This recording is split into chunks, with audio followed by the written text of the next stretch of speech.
Save my son, and I'll be your wife." Those words fell from Lucia's lips like broken glass, sharp with desperation, heavy with pain.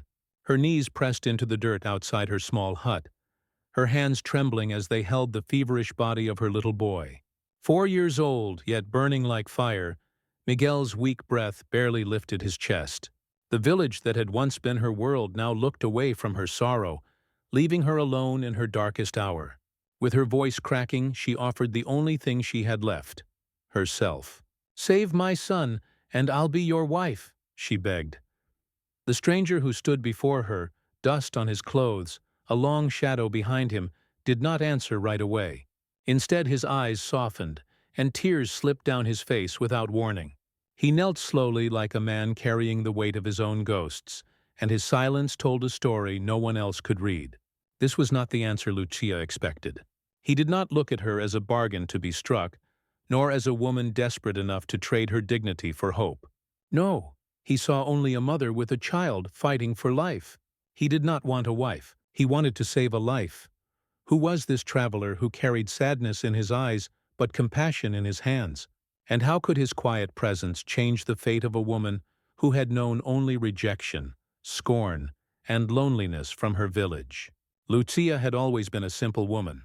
She had been born in a clay and straw house, the daughter of a respected midwife who brought countless children into the world with gentle hands and whispered prayers. Her childhood was filled with the smell of herbs, the rustle of leaves, and the chants of women who knew that life's first cry was both a miracle and a battle. From a young age, Lucia learned the ways of sacrifice, of giving without expecting to receive. She shared food even when her own stomach was empty, stayed awake to tend the sick even when her body begged for rest. But the world is not always kind to the kind-hearted. Over the years, she discovered that her generosity was met not with gratitude, but with silence, even with contempt. In a village where the houses were pressed close together as if to smother dreams, she remained unnoticed, a figure who blended into the background. She was there when someone needed a hand, but forgotten when joy was shared. "She's just another woman," people whispered cruelly, "a woman with no story worth telling." And when life placed Miguel in her arms, things became even harder. The boy's father was a stranger, a wanderer who had passed through like the wind and vanished just as quickly. He left her only with broken promises and the faint memory of fleeting affection. Alone, she carried not only the weight of raising a child, but also the judgment of neighbors who sharpened their tongues against her every day. "He's cursed," they said, "the son of a dishonorable man. Nothing good will ever come from him."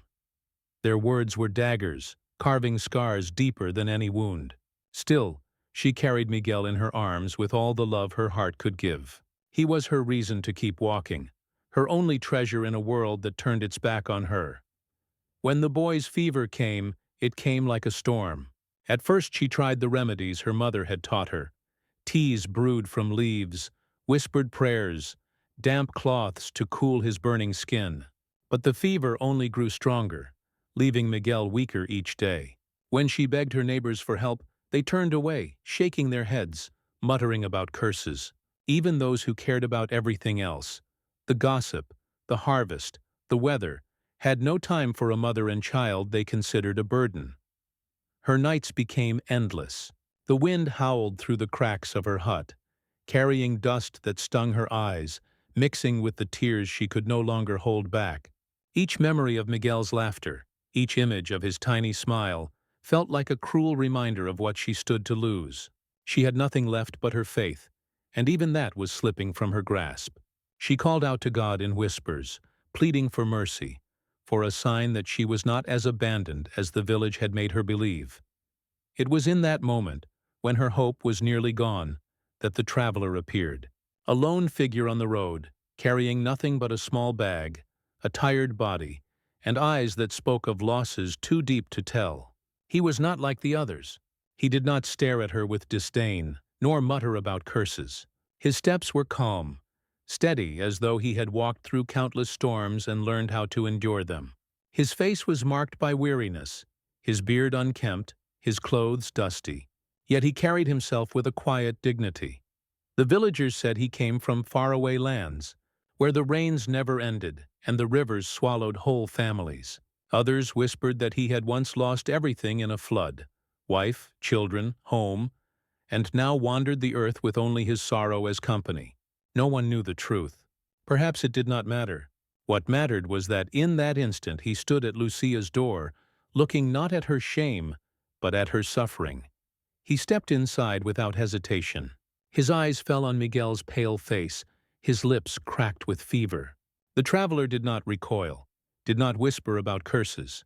Instead, he knelt beside the child and placed a gentle hand on his forehead. His touch was light, respectful, as though he knew that healing required tenderness more than strength. There was no magic in his hands, no grand promises in his voice, only a prayer whispered from a small book he carried, its pages worn and faded from years of use. Lucia watched with bated breath, every heartbeat pounding in her ears. This was her last chance, her last hope. Yet what struck her most was not the prayer itself, but the man's silence. He did not demand her promise be kept. He did not see her as an object to claim, nor a sinner to scold. He saw her simply as a mother drowning in sorrow. His gaze was not pity, but recognition, the kind of look only someone who had buried their own child could carry. Hours passed slowly, but as dawn stretched its pale light into the hut, something changed. Miguel's breathing grew steadier. The fever that had consumed him lessened, his body cooled, and his tiny hands unclenched. Relief washed over Lucia like rain on parched soil. She could not explain how it had happened. Was it the prayer, the traveler's touch, or something greater? She did not know, and she did not care. For the first time in many nights, hope stirred in her chest. She turned to thank him, but the traveler did not wait for gratitude. His body sagged with exhaustion, yet his eyes held a wisdom too deep for words. He rose slowly, his movements calm and measured, as though he had completed a duty that required no recognition. Without a word, he stepped out of the hut and back onto the road, leaving behind only silence and the fading sound of his footsteps. Lucia stood frozen, her gaze fixed on the door through which he had left. Her son breathed softly beside her, alive, safe, for now. Relief filled her, but not complete joy. For even in salvation, she felt the echo of the traveler's sorrow, and knew that their meeting was only the beginning of a story far greater than she could yet imagine. There was no complete joy, no cries of victory. There was only the feeling that something inside her had begun to change. Perhaps her son's healing was only the beginning. Perhaps in that simple gesture, she had received something far deeper than a saved life. She had received for the first time in a long while the sense that she was not alone. And the traveler, with his unknown name and his story kept insolence, departed as he had arrived, leaving no trace, but a memory that in some way would change everything. When the sun rose, the first light of morning bathed Lucia's hut with an almost strange softness.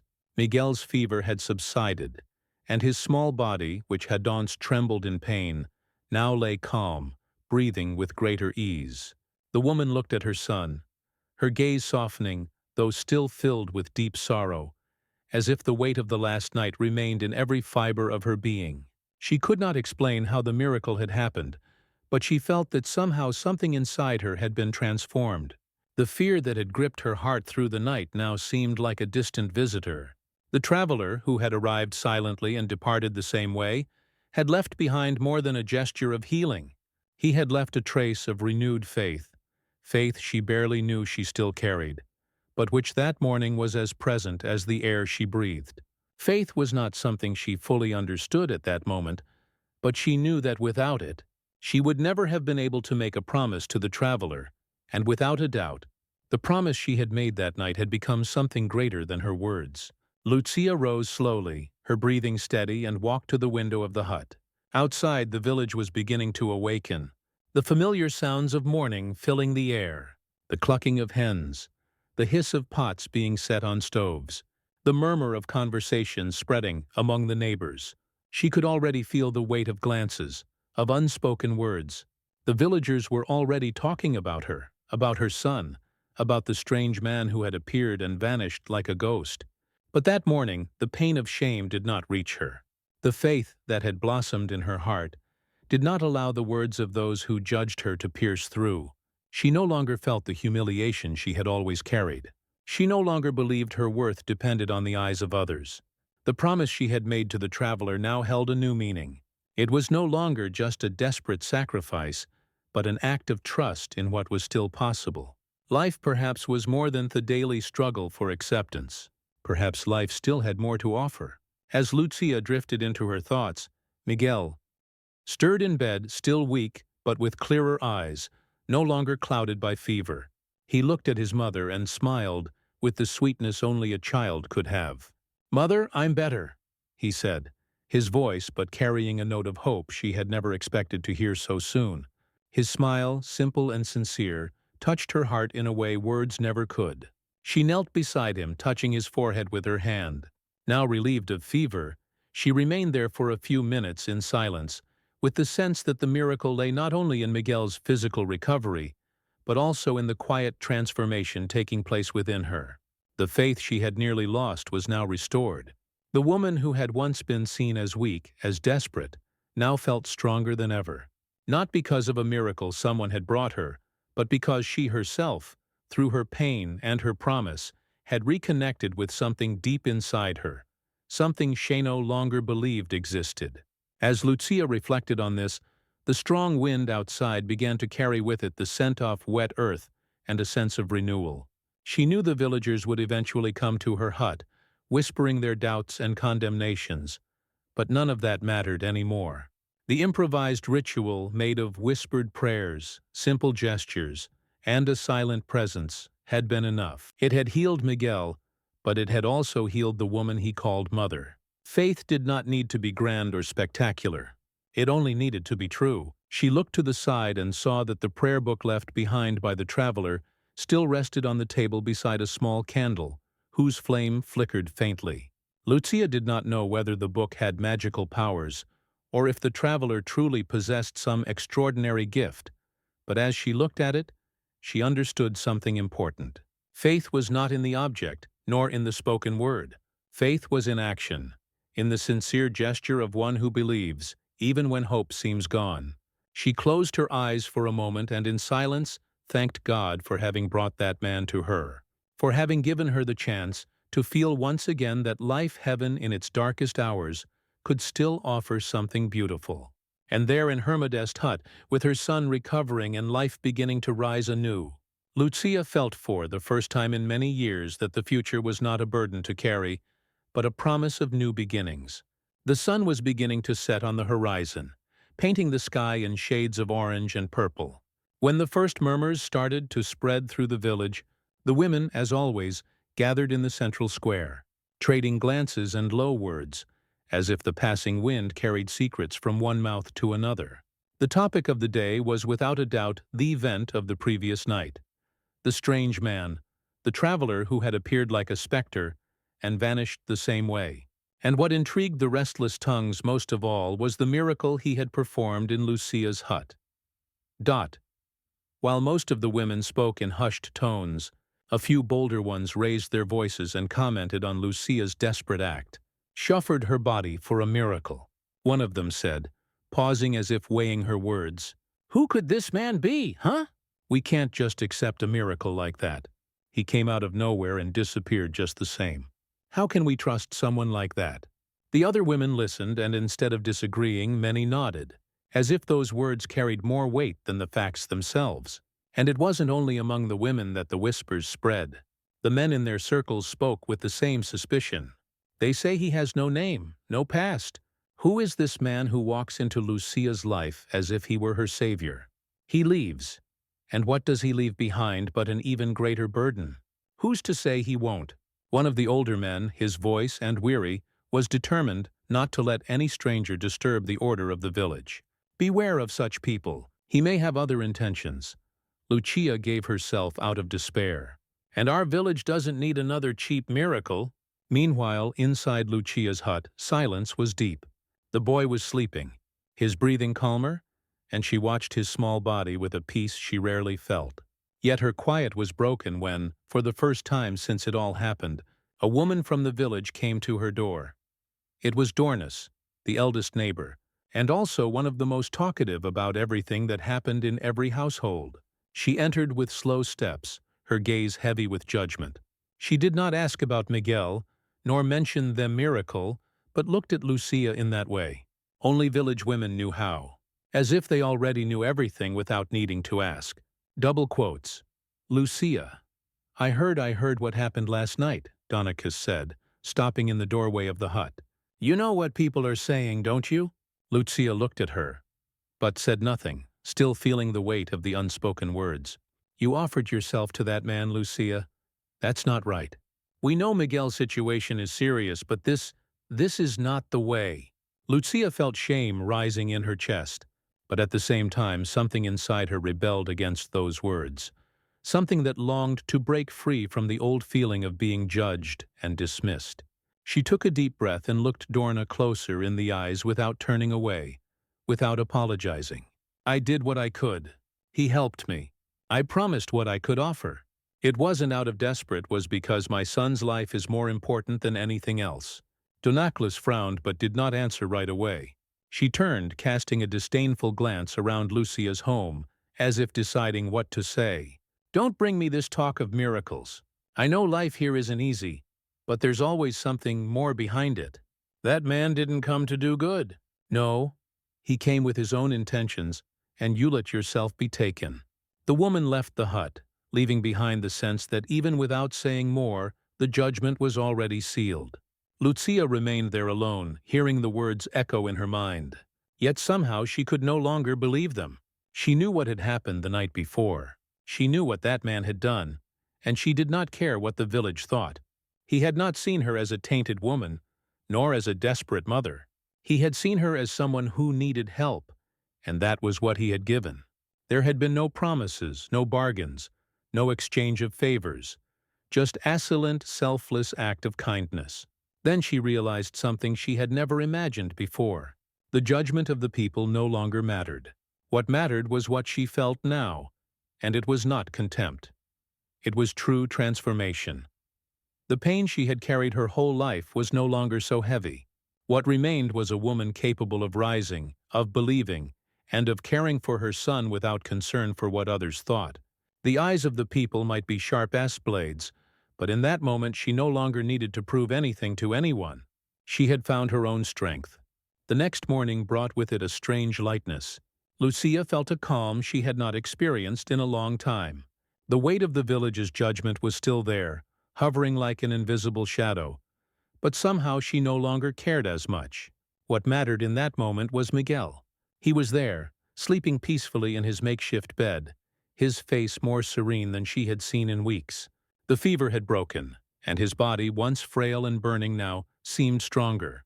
Life, despite its cruel uncertainties, seemed to return to that small being who was everything she had. While he rested, Lucia rose and walked to the window. The village, as always, was quiet. The day began slowly with the sounds of animals, the smell of coffee being prepared in the homes, and the neighbors resuming their daily routines. But for Lucia, life was no longer the same. She felt that through that simple gesture, she had been touched by something she never imagined possible. The true chance to begin again. She no longer felt invisible. As before, even if the people whispered, even if words of reproach still echoed in her mind, she felt that she had found something within herself. Something lost over the years. Miguel's miracle was not only physical, it was the promise of an inner renewal, of a chance to be seen not only as the mother of a cursed child, but as someone worthy of love, respect, and care. The promise she had made to the traveler still lingered in her thoughts. "Save my son, I will be your wife." The words she had spoken in such despair still reverberated within her. But now she understood they meant something different. It was no longer about a desperate bargain, no longer about an offer made in exchange for survival. She realized she had been touched by something far deeper, unconditional love, mutual respect, and the understanding she had always longed for, but had never found in anyone, not even in herself. The traveler had asked for nothing, demanded nothing. He simply did what he knew how to do. He healed. But what he did not know, and perhaps never would, was that in healing Miguel, he had also healed Lucia, not with a simple act of cure, but with the strength of his silent presence, with the generosity of his eyes, and with the respect with which he treated her. He had seen her as she truly was, not as an object to be possessed, nor as a desperate mother, but as a woman in need of help, and that was what he offered. She sat for a while, recalling the night before that man, who had spoken no word, yet had done more than anyone else ever could. The fact that he had left so quietly, expecting nothing in return, seemed to carry with it a great lesson, one that Lucia was still learning to grasp. She did not need to offer herself, did not need to make promises in order to be saved. Love and care, when true, demanded no bargains. They simply existed to be given, to be received.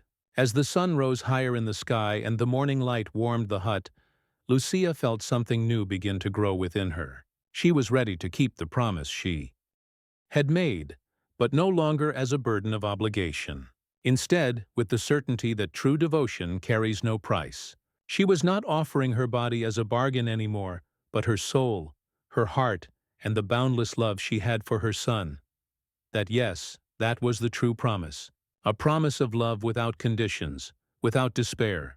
A promise that she would do anything to protect what was hers. To care for the boy who now carried more life in him than she had ever dared hope. And in that moment, she knew she was being seen. The traveler, through his act of healing, had done something no one else ever could. He had revealed her to herself. He had made her believe she was more than the words whispered by the village. She was not the woman of a shadowed past. She was a woman who, in the face of adversity, had found her own strength. And that strength would now be her greatest vow: to protect Miguel, to live with dignity, and never again to see herself as less than she truly was. The promise of love was no longer a bargain. It was a pact with her own truth, with her own freedom. Miguel woke that morning with sleep still lingering in his eyes. But there was something different in his expression. The boy who before had seemed lost in fever and pain now radiated a calm Lucia had never imagined he could have.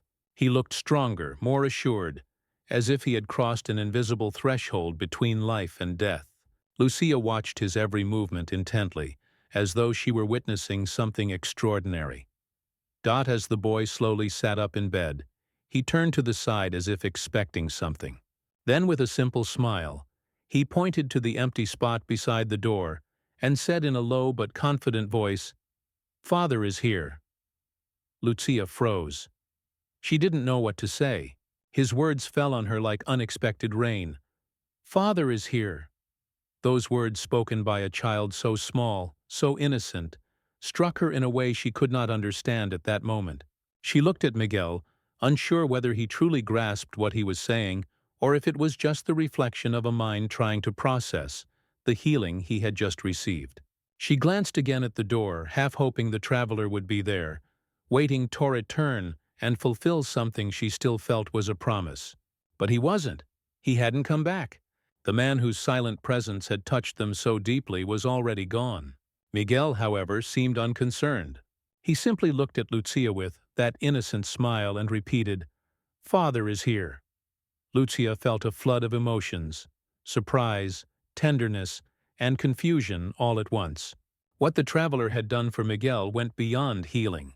He had left something more, something deeper than medicine or technique. He had touched the boy's heart in a way she could not describe. Miguel, so young, had recognized something in him, something he could not yet name, but which was profoundly real. "No, Miguel," Lucia said, her voice trembling as she tried to make sense of it. "He's not your father. He's just a man who helped us." But Miguel, with a child's purity, looked at her as if he already knew something she did not. "He is my father. He stayed here with me. He took care of me. He is my father." Lucia felt a knot tighten in her throat. She knew the traveler had in some way left a mark on Miguel. Mark the boy could not put into words, but one that lived deep within him, and that made her realize something essential. The traveler, even without meaning to, had given Miguel something she could never have offered on her own. An example of respect, of care, and above all, of presence. She looked at her son, feeling the weight of responsibility settle on her shoulders. He needed a father. He needed someone to guide him, to teach him, to love him without reservation. And she no longer knew if that meant the traveler or someone else. What mattered in that moment was that Miguel for the first time felt loved in a way that transcended the traditional figure of a father. He now held something greater, the trust that the world had not abandoned him. "It's all right, Miguel. I know what you feel, but don't worry, we'll always be here with you, my son. I will always be here to care for you." Lucia knew those words, though simple, were all she could offer in that moment. And as Miguel smiled and nestled into his mother's arms, Lucia felt a deep certainty that life was beginning to find its balance again. Not through grand miracles, but through simple gestures of love and presence. The traveler did not need to be Miguel's father for the boy to have a figure of protection and care. True fatherhood, Lucia now understood, was found in the small gestures, in daily devotion, in the strength of a bond born not of titles, but of a silent choice to care. And deep down, Lucia knew that even without the traveler there, Miguel had everything he needed to grow with dignity, love, and respect. Because in some way, the traveler had planted that seed in his heart. The light of night began to seep into the hut like a silent cloak wrapping itself around every corner. The fire in the hearth crackled softly, its glow dancing on the walls, casting shadows that seemed to want a life of their own. Lucia sat beside Miguel, watching her son's peaceful sleep. He still carried traces of the fever, but now he seemed free from the torment that had haunted them in recent days.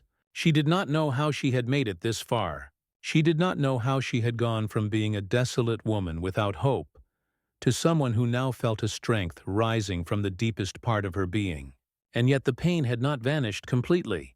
It was still there, latent, buried beneath the layers of her daily struggle, beneath the layers of an immense and indescribable love. Sometimes the pain surfaced in unexpected ways, like a weight that could not be ignored. And it was in that moment, as the silence of night spread through the air, that Lucia finally gave in. There was no one there to judge her, no one who could see the tears beginning to run down her face. She did not want to apologize, not to herself, not to others. There was no regret, only the need to release a pain accumulated over many years. A pain fed by the expectations she had imposed on herself, by the guilt she had carried for so long, by her inability to be everything to everyone. "I was weak. I traded a promise for despair," she murmured to herself, the words escaping without her will. It was a truth she needed to accept, though it hurt more than anything else. She had not made a wise choice. She had not been strong enough to fight against despair. But in doing so, she had also done something much greater. She had given everything for her son. She had shown him that even in the hardest of times, love does not demand perfection. Love demands only surrender. She looked at Miguel, still sleeping with the calm of one who did not understand, but who surely felt the peace his mother was beginning to find. The pain, the shame of seeing herself as weak as a desperate woman was not something she could undo with words.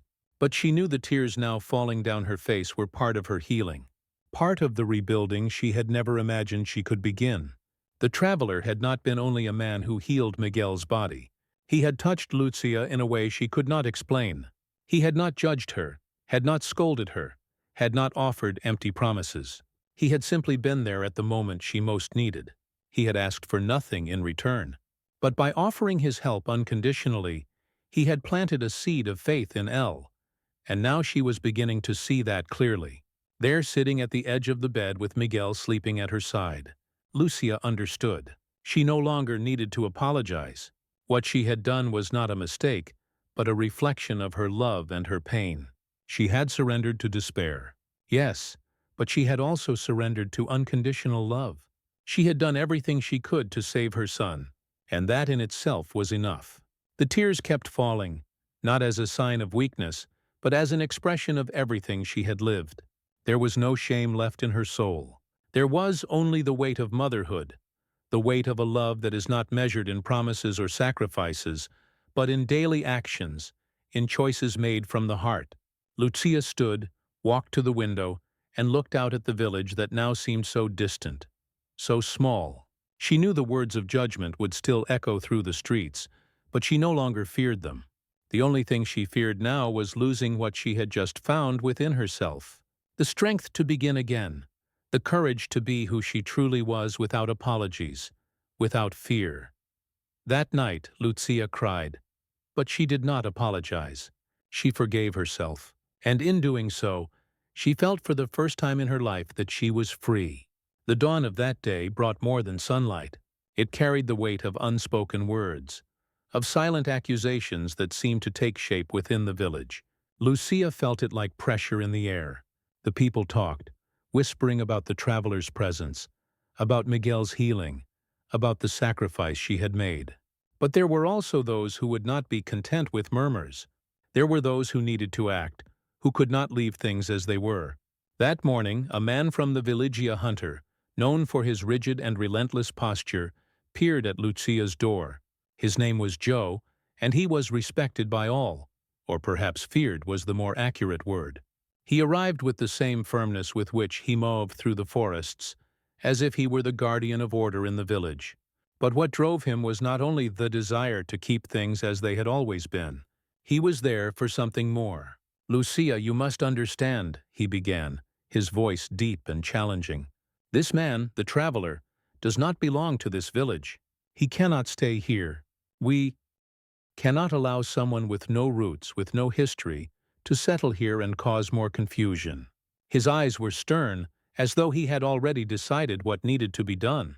Lucia looked at him, feeling the weight of his words, yet refusing to bow to his authority. She knew he spoke in the name of the village, but she also knew there was something else behind his words. He wasn't worried about the traveler's presence. He was worried about what that presence represented, a threat to the order he believed was necessary to keep the peace. "I will not drive him away," Lucia said firmly, her voice calm yet resolute. "The traveler helped my son. He did for us what no one else would. He stayed, and that is all that matters. He asked nothing of me, nor of Miguel, and I know he stayed because he wanted to." Joe, his gaze still fixed, stepped forward. He did not understand, could not understand. To him, the presence of a nameless man, a man with no past, was dangerous a risk to the ville's safety. "You cannot say that he doesn't belong here. He cannot stay." His tone hardened as if he bore a mission that could not be challenged. Then Lucia did something he did not expect. In a simple gesture, she took a straw bracelet that Miguel had made a gift the traveler had accepted without hesitation. Without question, she held it in her hands and extended it toward Joe, saying nothing, only meeting his eyes. Joe hesitated, his gaze falling upon the bracelet. It was simple, woven from straw, yet it carried the weight of a genuine gesture. The boy, still fragile, had made it with his own hands as a symbol of affection, of belonging, and the traveler had not rejected it. He had accepted it. In doing so, he had shown that even without words, he had found a place there. He was not just a lost man from outside. He had been accepted not by the name he carried, but by the deeds he had done. Joe, who had been ready to continue his opposition, was silenced by that small gesture. He stared at the bracelet, and for a moment something inside him shifted. It was not an instant transformation, but something in Lucia's gaze, and in the simplicity of that object, quieted him. He realized, perhaps for the first time, that the traveler himself was not the threat, but rather the fear of the unknown, the fear of losing control over the order he believed. Kept the village intact. He did not take the bracelet. He said nothing more. He only lowered his head almost imperceptibly and stepped back. "I will give my support to those who need me," he muttered, his words stripped of conviction. And then he turned and left without another glance at Lucia. She remained there, the bracelet still in her hands, silence wrapping the scene. The traveler, even in his absence, had left a mark on them all, not with words, but with his attitude. He had taught that no matter how the world tried to impose itself, the simple act of giving without expectation had the power to silence even the harshest obsos. In that moment, Lucia felt her struggle. Her decision not to yield to the village's pressure was the right one. She did not need anyone to validate her choice. The traveler, with his humble, unassuming presence, had shown that true strength was not in control or domination, but simply in being, in accepting. And this Lucia now understood deeply. It made her stronger than any threat that might come. The days that followed passed without haste, as if time itself had stretched, making room for the silent changes taking place within Lucia's hut. Miguel, now healthy, began to move about more, his laughter filling their small space with life. Lucia, in turn, felt herself transformed from within. Something profound was stirring inside her, something unseen, but deeply felt. Life, which once seemed so uncertain, now had direction. She sensed that, despite everything, she had found something she had never imagined. The strength to be who she truly was, without apology or permission. It was in this atmosphere of change and renewal that the invitation arose, breaking through the quiet rhythm of village life. Lucia had not expected it, but fate somehow was preparing another decisive moment. The traveler, after days of absence, returned without warning, without haste, but with a presence that marked each step he took. And this time he was not there merely to heal or to help. He was there to fulfill what somewhere between gestures and silence he knew was bound to happen. Lucia in her heart sensed that something was about to change. When he arrived once more without needless words, without empty promises, he looked at her differently, with a calm that spoke louder than any spoken vow. He did not see her as a woman in need, but as someone who had found her own strength. He looked at her, and with the serenity only he seemed to possess, said, "I don't need a feast or oaths. I don't need empty words. I only need to know if you wish to stay by my side. If you want to be my wife, not by promise, but by truth." There was no abundance of elaborate words, no weight of a priest to bless the moment. There was no need for a grand ceremony. What Lucia felt at that instant was simple, yet deeper than any rite.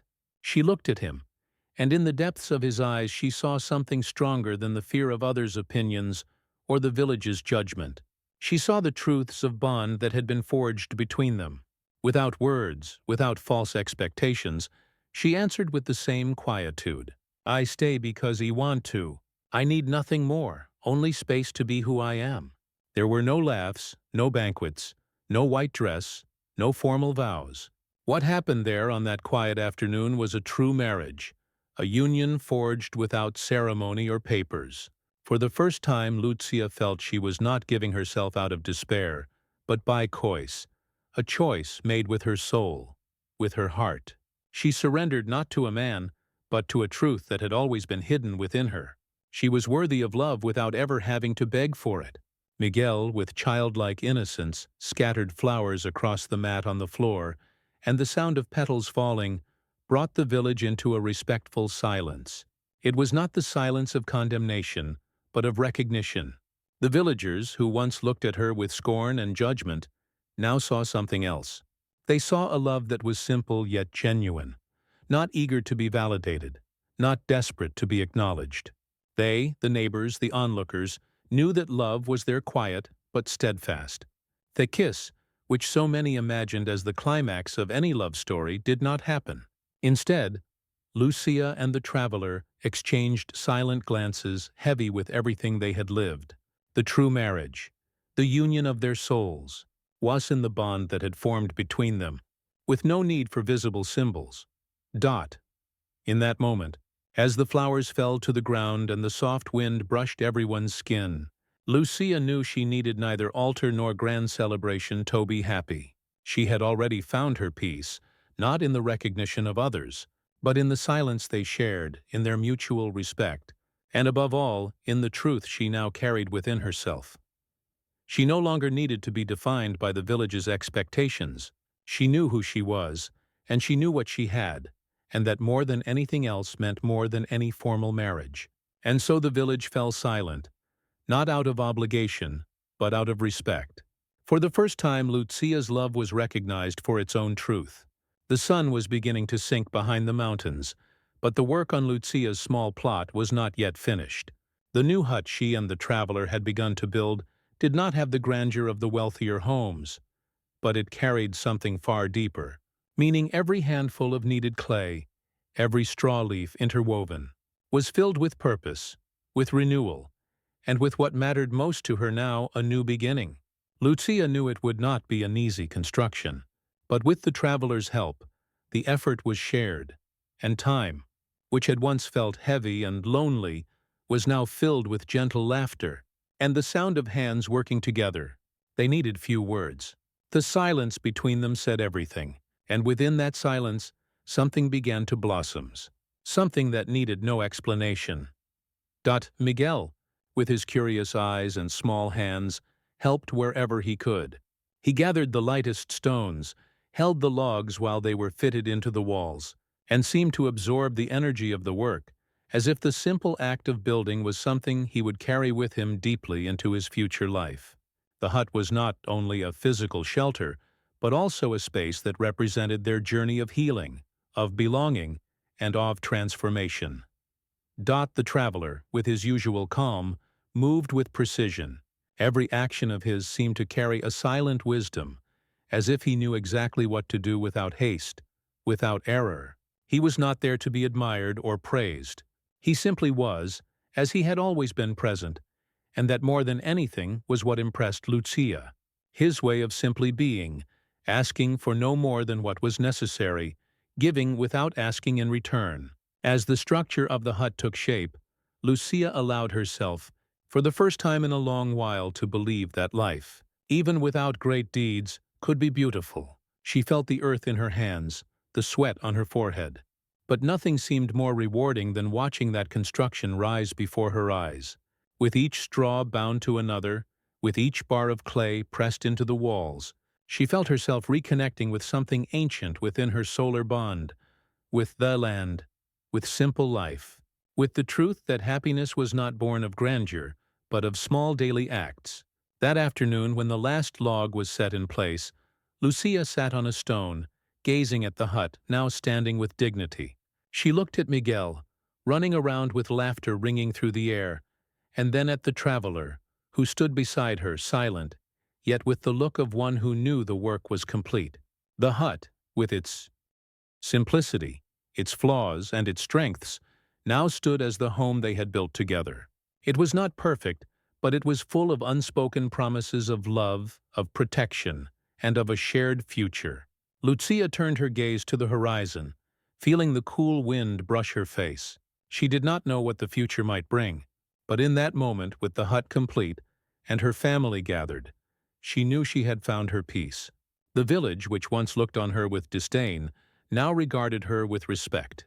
The people understood that behind that humble hut there was something stronger than any wall or stone. There was a woman who, even in her hardest moments, chose to fight, chose love, and to build with her own hands the life she had always deserved. At the door of the hut, a clay gourd filled with fresh water was hung, ready for any weary traveler who might arrive. Lucia and the traveler looked at it, and without a word, both understood that this simple gesture represented something profound. The opening to the world, the generosity of welcome, the promise that there on that small piece of land, there was more than just a house. There was a home built with the most precious of materials, love, patience, and a deep respect for life. And so in the simple building of that hut, Lucia and her family had found their true dwelling. A dwelling not only physical but spiritual, one that embraced what had been lost and welcomed what was yet to come. Time, as always, followed its course, and life in the village reorganized itself around new routines. Lucia, with her simple hut and her structured life, found a peace that once seemed distant. The love she had discovered did not reveal itself in grand gestures, but in the small things, in the daily acts of care and presence. She needed nothing more than what she'd already gained, her son, her dignity, and the certainty that her journey was only just beginning.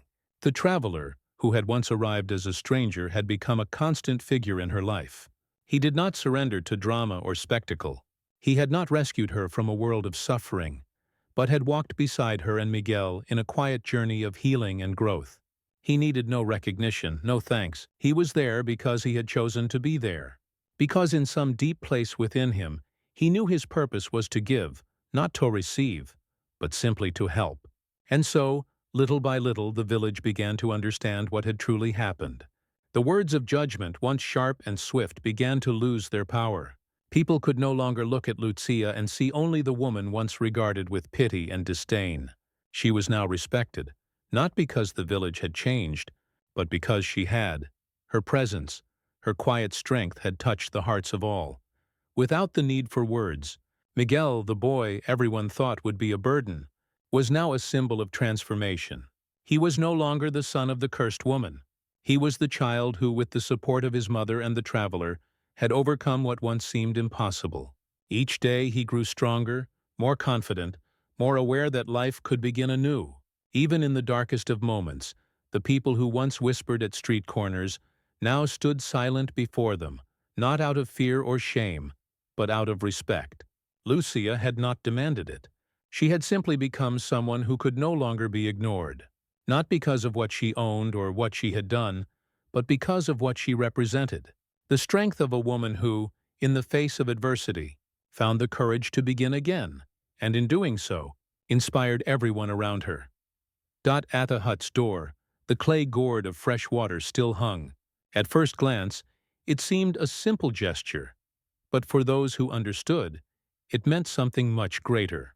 Generosity without conditions, welcome without judgment, acceptance without expectations. Lucia knew that by leaving it there, she was not merely offering water to weary travelers. She was offering a part of her own peace, her own rebirth. It was an invitation for others to eat, to find in that simple place the same transformation she herself had lived. She and the traveler no longer needed words. What had been built between them required no explanations. Life had not joined them by chance.